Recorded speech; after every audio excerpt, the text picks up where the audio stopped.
Konur víða lönd heimta nú sömu réttindi og karlar, ganga í síðbuxum og eru farnar að reykja sígarettur. Hvað næst? Út í Kaupmannahöfn, höfuðborg Danaveldis, fellur stjórn hægrimanna haustið 1901 eftir 19 ára stjórnarsetu. Vinstri meirihluti nær völdum og kemur á þingræði og ýmsum stjórnarbótum. Þar með verða straumhvörf í dönsku stjórnmálalífi. Gríðalegt fjaðrafok verður þar ytra þegar í ljós kemur að Albert í Íslandsmálaráðherra hefur dregið til sín sem nemur 7. hluta af dönsku fjárlögunum og hlýtur fyrir þungan dóm. Af því tilefni ort upp á Íslandi: Albert Fóli frelsið gaf, fróni úr luktum hnefa. Veldis stóli oltin af, ofan í tukthúsklefa. Í kjölfar þeirra breytinga sem eiga sér stað í Danmörku eignast Íslendingar sinn fyrsta ráðherra, Hannes Hafstein, sýslumann vestan af Ísafirði. Gamall draumur, stundum svo órafjarlægur, hefur ræst. Stjórnin komin heim. Og ráðherra nýtur mikillar aðdáunar þótt umdeildur sé. Hann var svo fallegur. Heimsins óskuð fannst mér fallegur. Hann var nú giltur napparnir. Það var tvínhættu jakka sem giltur nappar svona niður og þeir voru giltir. Það var nú gull að sjá. Og svo var maður sjálfur fallegur. Já, ég held ég megi segja að það var næstum alveg fallegasti maður sem ég hef séð. Það var svo fallegur.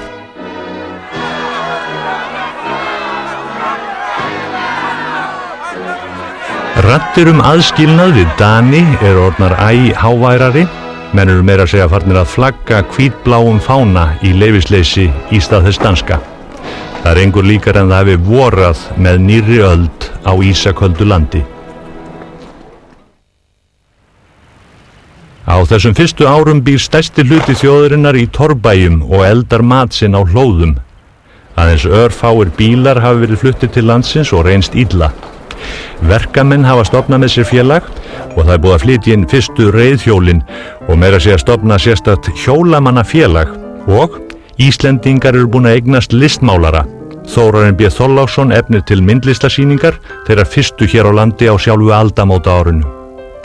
Áfengi hægt að kaupa í matvöruverslunum samtímans, krambúðunum, og koníaksflaskan kostar 2 krónur. Dönsku slettur eru algengar í málinu. Það sagt að í vissum kaupstöðum tali menn dönsku á sunnudögum. Það er líka búið að stofna banka með erlendu fjármagni og bankarnir því orðnir 2, Íslandsbanki og Landsbanki. Fyrsti togarinn hefur verið keyptur til landsins og farið að setja vélar í árabáta.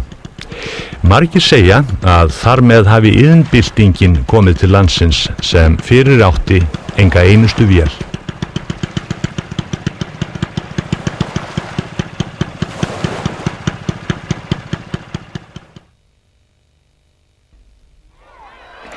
Þessi strákar, sumir skítugir og tötralega klæddir, aðrir með hálstau og harðan flibba, eru festir á mynd í Reykjavík á því herrans ári 1904. Það stendur mikið til því nú á að kvikmynda æfingu hjá slökkviliði bæjarins og þetta jafnframt einn fyrsta kvikmyndin sem tekin á Íslandi, svo vitað sé. Einn brunavarðana gengur í upphafi æfingar götur bæjarins með handsnúin brunaboða til að láta fólk vita og strákaskarinn eltir. Það má sjá af þessari einstöku heimild að menn ganga undantekningarlaust með höfuðföt í Reykjavík í upphafi aldar. Hersingin fer upp Bankastræti eða Bakarabrekku eins og hún kölluð. Flutt hefur verið til landsins ný handknúin slökkvidæla á hjólum sem mikil framför frá því sem áður var. Slökkviliðið harðlega gagnrýnt fyrir skipulagsleysi á þessum árum.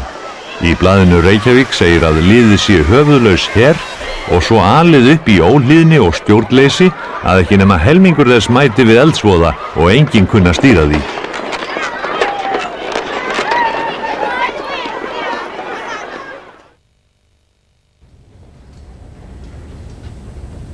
Áttatíu af 100 Íslendinga búa í sveit. Sveitirnar eru eiginlega yfir fullar og fólk farið að flykkjast á mölina og sumir fara alla leið til Ameríku.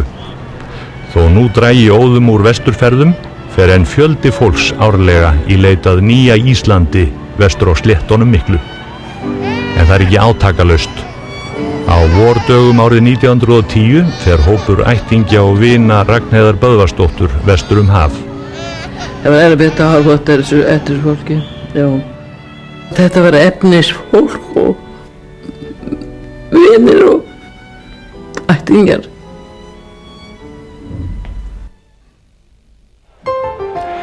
Við erum stödd fyrir framan stúku Játvarðar 8. Englandskonungs á Ólympíuleikunum í Lundúnum. Árið er 1908.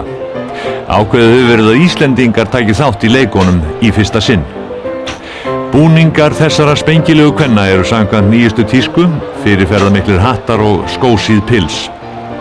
Stökkstill hástökkvaranna er athyglisverður, en þeir hlaupa beint að ránni og í rigningunni verður völlurinn að einu svaði þar sem ólympíuleikarnir í reiptogi fara fram. Það er líka gaman að sjá tilburðina þegar stokkið er yfir hest og kringlukastarar standa á palli og kasta á natrinu. 7 Íslendingar sína glímu á leikunum. Fararstjóri liðsins er Dr. Helgi Péturs. Keppendur koma frá Akureyri, Húsavík, Seyðisfirði og Reykjavík. Ívingar verða með íslensku og dönsku íþróttamönnunum þegar Íslendingar ætla gangin á leikvangin undir hvítbláa fánanum við setningarathöfnina.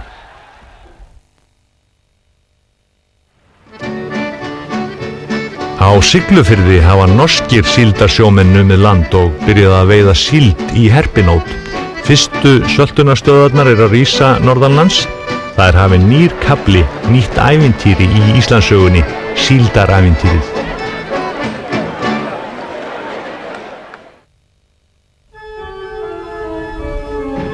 Rétt eins og allt annað þá tekur trúarlíf landsmanna breytingum með nýrri öld. Það er deilt fríkirkjur, spiritisma og ný guðfræði.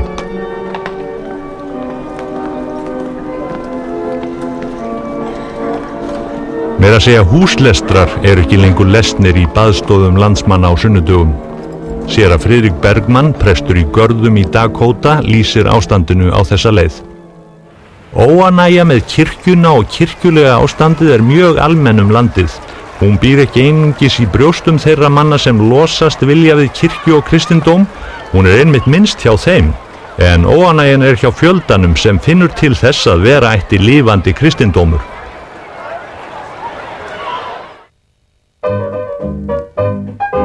Algengasta skótau landsmanna eru gömlu og góðu sauðskinsskórnir, bæði fyrir konur og karla.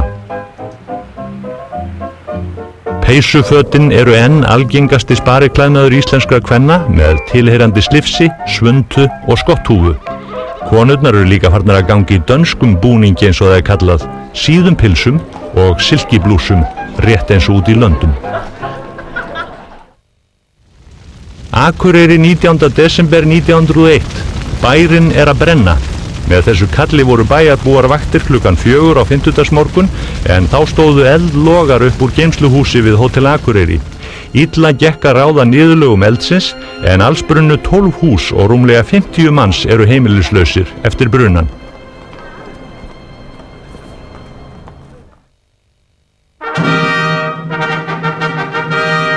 Við erum stödd á tröppum Hafnarháskóla í júlímánuði árið 1906 þar sem þingmenn Dana og Íslendinga og ýmsir framámenn ríkis og hers hafa setið sérstaka móttöku að töfn Friðriks konungs.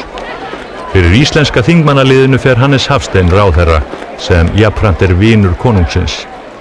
Friðrik VIII hefur sérstakan áhuga á Íslandi og íslenskum málefnum, leggur það á sig einn danskra konunga að læra íslensku og hefur nú boðið öllum þingmönnum okkar til Kaupmannahafnar. Daginn fyrir móttökuathöfnina í háskólanum leggst gufuskipið Botni að hafnarkampinum á nyrðri tollbúðinni í Höfn. Á útleiðinni hafa þingmennirnir komið sér saman hvaða skoðanir í landsmálum þeir geti ágreiningslaust látið uppi við dönsk yfirvöld. Menn eru klæddir sínu besta skarti og samkvæmt nýjustu tísku við móttökuathöfnina með pípuhatt og staf. Drottning og prinsessurnar í síðum silkikjólum með barðastóra hatta. Við athöfnina segir Jens Christian Christiansen, forsætisráðherra og leiðtogi vinstriflokksins, að við kynningu vaxi skilningur, við skilning, bróðurhugur og samheldni. Eftir athöfna haldið beint í Tívolí, þar sem Snæddur árbítur. Þessar myndir eru hins vegar teknar á tröppum Freðinsborgarhallar á Norður Sjálandi föstudaginn í sömu viku, en auk hallarheimsóknarinnar íslensku þingmönnunum boðið vítt og breitt landið og margar veislur haldnar þeim til heiðurs. Séra Sigurður Stefánsson alþingismaður segir í grein í Ísafold þá sumarið: þótt við lifðum þar í dýrlegum fagnaði mundum við allflestir hafa unað því vel að hvíldirnar frá því starfi að sitja 8 til 9 stundir að sumbli á dag hvern hefðu verið nokkur lengri.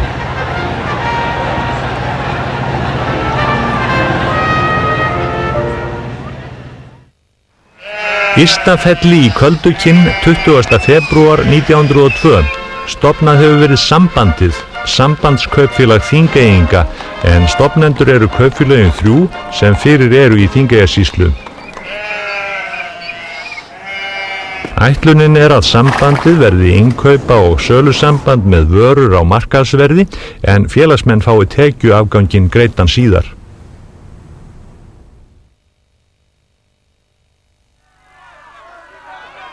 Sæsímamálið umdeilt á Íslandi svo vægt sé til orða tekið og skiptast menn í 2 fylkingar. Annars vegar fylgismenn Hannesar ráðherra sem styðja framgang símamálsins og hins vegar ritstjórarnir Skúli Thoroddsen og Björn Jónsson, svo Valtýr Guðmundsson og stuðningsmenn hans, Valtýingar, sem telja símasamningin sóun á opinberu fé. Lagningu sæsímans til Seyðisfjarðar lokið árið 1906 og símalínur þaðan allt land. Til þess stórvirkis fær Hannes norðmanninn Ólaf Forberg sem kemur með 200 manna harðsnúið lið símamanna og 14.000 símastöðra. Fræg hópreið bænda sem fjölmenna til Reykjavíkur til að mótmæla samningnum við stóra norræna ritsímafélagið. Reyndar eru bændur ekki á móti símanum sjálfum, heldur telja þeir að ódýrara sé að koma á loftskeytasambandi við landið. En síminn þrátt fyrir allt eitt af þessum dásamlegu tækniundrum samtímans. Það voru nú sumir hálf smeykir við að nota símann fyrst. Ég man eftir einu atviki. Það var bóndi hérna úr Dalnum sem var kallaður í síma og þegar hann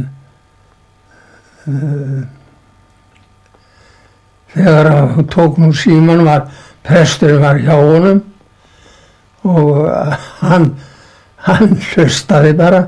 Nú talaðu í síma, talaðu maður, sagði presturinn. En endilega var sá að hann sleppti símanum og sagði, já, ég tali heldur við það sjálfur. Orðið sjálft, sími, taka Íslendingar upp úr fornmálinu. Menn vilja síður nota telefón því að orð á Íslandi til allt sem hugsað á jörðu. Eins og segir í ljóði Einars Benediktssonar skálds og athafnamanns sem býr nú á Hótel Metropol í Lundúnum og að stofna fyrirtæki viðreisn Íslands, hvorki meira né minna. Með símanum fær fólk fréttirnar miklu fyrr en hingað til og síminn auðveldar til muna rekstur verslunar og heildsölu fyrirtækja. Leið lagður grunnur að auði margra íslenskra fjölskyldna.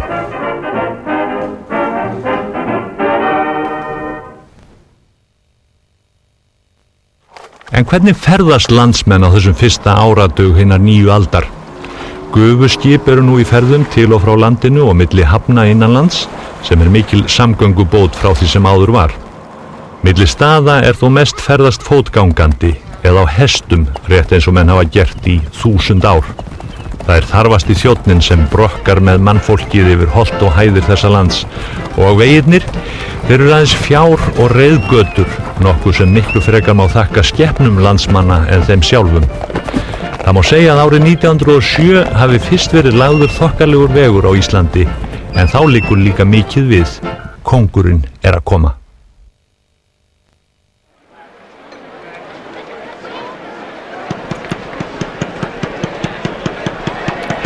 Friðrik VIII, konungur Íslendinga, kemur með fríðu föruneyti til landsins sumarið 1907.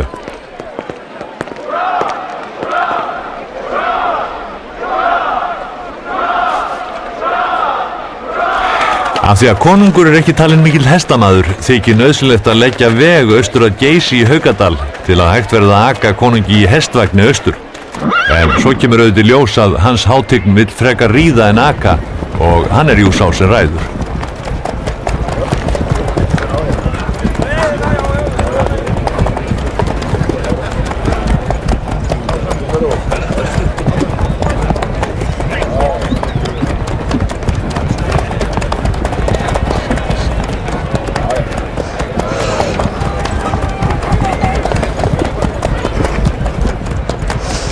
Alls hafa verið fluttir inn einir 18 flosklæddir hestvagnar með mjúkum fjöðrum vegna konungskomunnar, auk veisluvista allt frá niðursoðnum dönskum þisklingi og sardínum til fínasta kampavíns.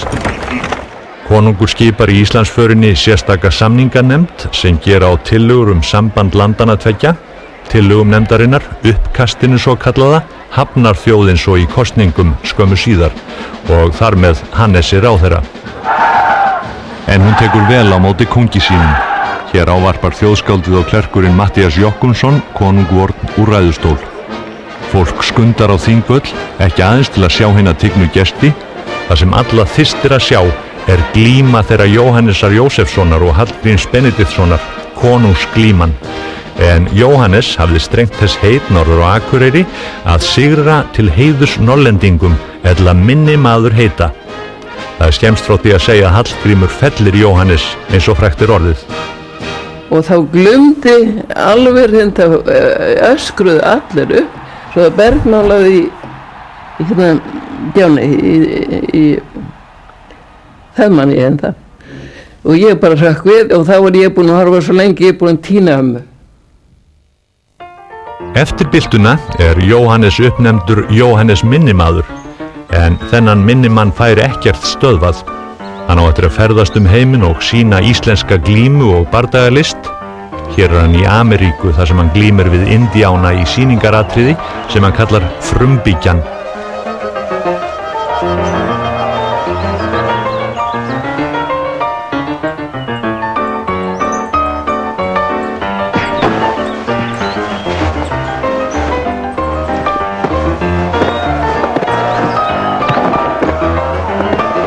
Þegar kvikmyndin gerð Jóhannes þegar búinn ásamt Þórhalli Bjarnasyni prentara og fleiri góðum mönnum og konum að stofna ungmennafélög upp á Íslandi. Kjörorðin Íslandi allt. Nú skildi starfa fyrir föðurlandið og allt sem íslenskt Guð og náttúruna, já ekki má gleyma baráttunni gegn brennivíninu. Og þar var tóbaks og vindindis heitnaflega, mátti enginn brekka það. Ef einhver strákur brekkaði vín þá var hann bara fikk ekki að vera nema að hætta alveg og sverja þessi eidin að hann skildi algjörlega hætta. Ungmennafélögin sem eftir að hafa mikil áhrif taka strax virkan þátt í baráttunni fyrir sjálfstæði þjóðarinnar. Æska landsins hefur fundið tilfinningum sínum og hugsjónum farveg og sú elfur á eftir að verða bæði mikil og straumhörð. Indriði Indriðason frá Fjalli í Aðaldal, félagi í ungmennafélaginu Geisla. Það var mikið talað og hátt stemt ýmislegt sem ætti að gera og þyrfti að gera og það langaði alla til að gera eitthvað mikið fyrir landið. En það var ekki að tala um að gera eitthvað fyrir sjálfa sig. Fyrir landið, fyrir sveitinu. Því það var svo margt sem þurfti að gera. En það ekki allir jafn uppveðraðir. Páll Jóð Árdal, skáld og ritstjóri á Akureyri, yrkir eitraða vísu þegar ungmennafélögin hyggjast koma á þekkskylduvinnu og vísana þarna sögð ganga að hugmyndinni döðri. Ó hve margur yrði sæll og elska mundi landið heitt, mættan vera mánuð þræll og móka skít fyrir ekki neitt. Viðey árið 1907, milljónafélagið stofnað. Athafnamennirnir Thor Jensen og Pétur J. Thorsteinsson á Bíldudal hafa stofnað með sér verslunar- og útgerðarfélag ásamt dönskum aðilum og þegar farið að kalla félagið milljónafélagið en höfuðstóll þess á að nema 1 milljón króna.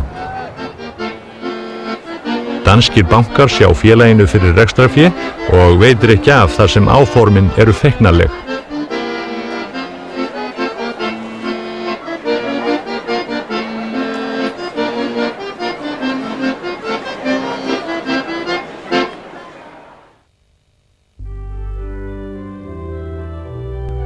En þó að það sé engu líkar en vorið hafi komið til Íslands með nýrri öld virðast erfiðleikarnir alltaf því endalausir.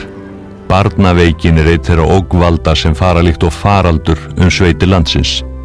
Helgi Símonarson missir systur sína Láru úr barnaveikinni árið 1902 og sorgin hefur fyllt honum tæpa öld. Og mér svo minnisstætt þegar hún var borin fram úr baðstofunni fram í skálan og kveiktu ljós og láti lifa hjá líkinu. Þessi atburður hafði geysilega mikil áhrif á mig og ég sá svo mikið eftir henni. Sigurbjörg Benediktsdóttir frá Breiðabólstað missir líka vorið 1907 2 systkini sín með fáradaga millibili úr barnaveikinni og sjálf komið með mikla skán í hálsinn en það einmitt einkenni veikinnar á loka stigi. Ég var alveg komin í dauðan og hann kom læknirinn og skoði og ég náttúrulega man ekki orðin sem hann sagði en mér var sagt eftir honum, hann hafði sagt að það væri litla líkur til að ég gæti lifað þetta af. Og hann segir við mömmu, taktu flösku og reyndu að mjólka ég komdu með hana strax því það voru kýrnar inn til pallinu, þetta var vorið, þetta var í maí, snemmi í maí. 8. maí dó hann á litla. Og mamma gerir þetta og kemur með flöskuna eða eitt glas sem hún mjólkaði víst í og hann tekur við því og setur það eins langt, var mér sagt, eins og hann komst í kokið á mér og þegar hann dregur hann tilbaka þá kemur þessi skóf eða kvoðaskóf sem kemur á eftir út úr mér og ég eins og hálf guppaði víst. Ég man ekkert eftir þessu, mér bara sagt það. Og þá segir hann, já þetta verður til þess að hún lifnar nú við, segir hann og svo sofnaði ég víst út frá þessu bara og fyrir smár hressast.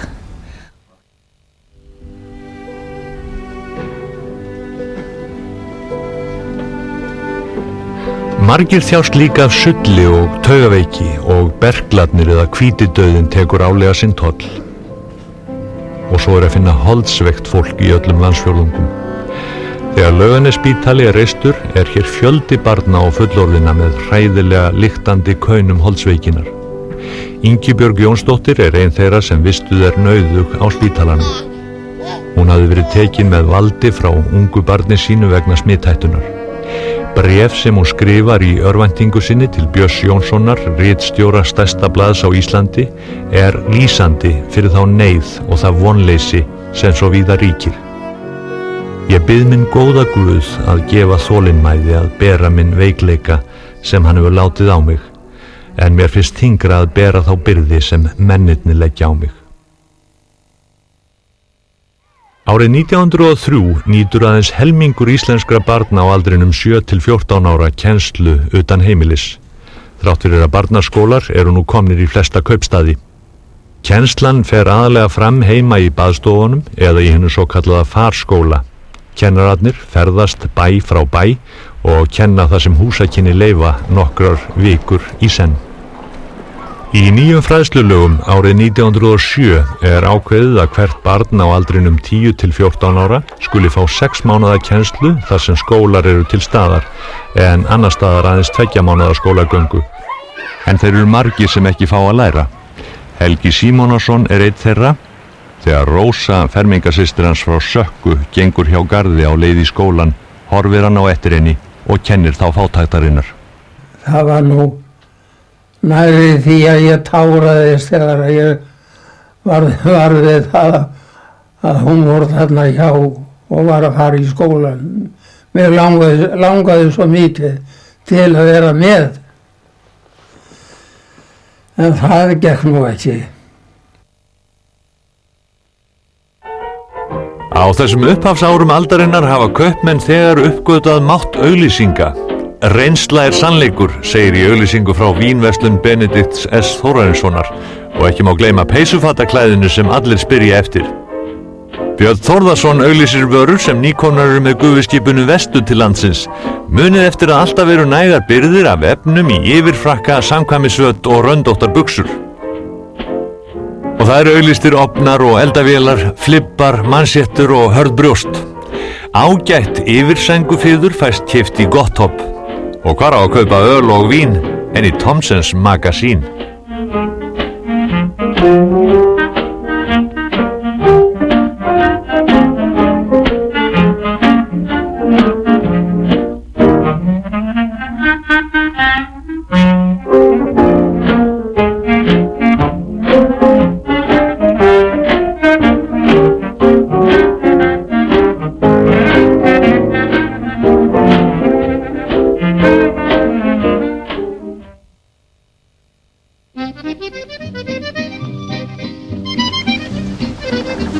Skútuöldin hafin og þar með verður til í fyrsta sinn sérstök stétt manna á Íslandi sem eingöngu lifir á sjómennsku.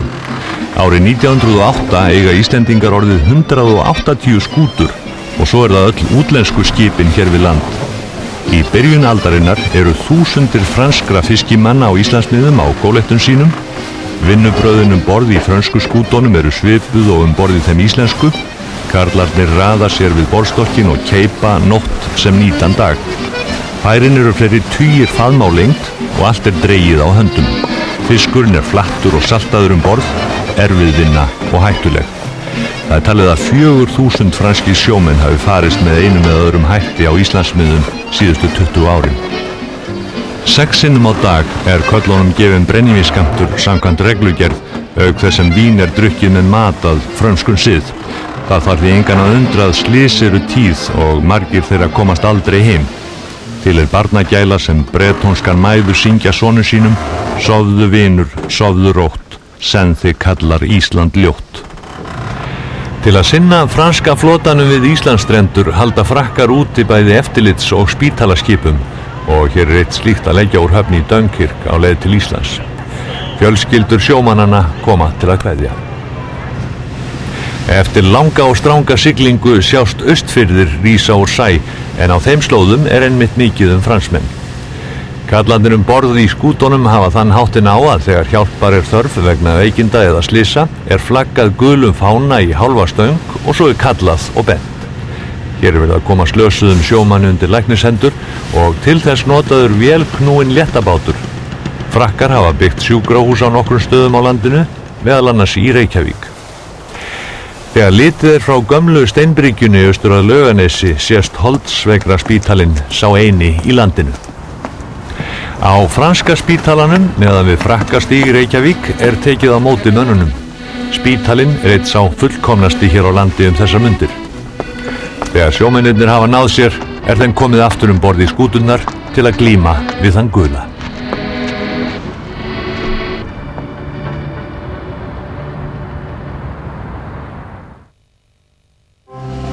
Hnífsdal, 18. febrúar 1910. 20 manns farast og margir meiðast í snjóflóði í Hnífsdal. Stundarfjórðungi fyrir klukkan 9 skall ægilegt snjóflóð á byggðina úr Búðarhyrnunni niður Búðargil. Ákveðið hefur verið að allir sem létust skuli fá eitt og hið sama hinsta legurúm í kirkjugarðinum á Ísafirði. Og svo það nýjasti galdurinn hinnar lifandi myndir. Við erum að horfa á kvikmyndina í Hefndarhug í fyrsta kvikmyndahúsi landsmanna, Fjallakettinum í Reykjavík árið 1906. Sýningarstjórinn kallaður Bíó Pettersen og einn af fastagestunum engin annar en bankastjórinn og athafnamaðurinn Tryggvi Gunnarsson. Í myndinni berjast 2 franskir kavalerar Hilli Manuelu, vindlagerða stúlkunnar fögru. Íslenskir áhorfendur standa á öndinni. Lifandi myndir eru þar sem koma skal.